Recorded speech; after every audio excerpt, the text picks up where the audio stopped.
Hello guys, welcome back for another question. The question is from inverse trigonometric functions, and I can see that this question is pretty straightforward. There is nothing to think much. How we approach this question is that we simply find out the value of the inverse term. I mean this one. We find out the value of sine inverse of minus half and we are done. So let's try to find out the value of sine inverse minus half. Okay. So what we do, we actually write sine inverse of minus half as x. This is our first step, and then we take sine on both sides, this side and this side, here and here as well.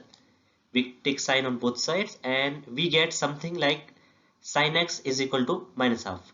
Now we all know that the range of sine inverse is minus pi by 2 to pi by 2. So x should always lie in this range. Uh, Otherwise we will get a wrong answer. We have to always maintain the interval.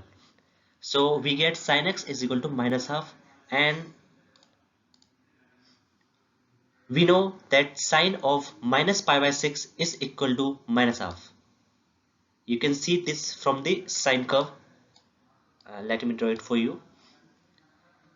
This is the positive side and this is the negative side.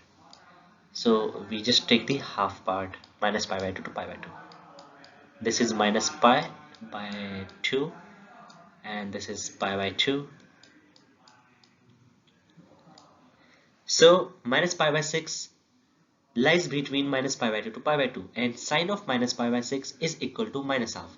Now we have got the value of our inverse term. Now we can simply replace the value of sine inverse minus half with minus pi by 6. So doing the same, we get something like sine of pi by 3 plus pi by 6. Simplifying the term further, we get our answer as sine of 3 pi by 6, and this is actually is equal to sine of pi by 2.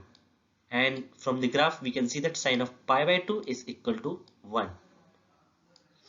So our final answer is 1. I hope you all got it. Thank you.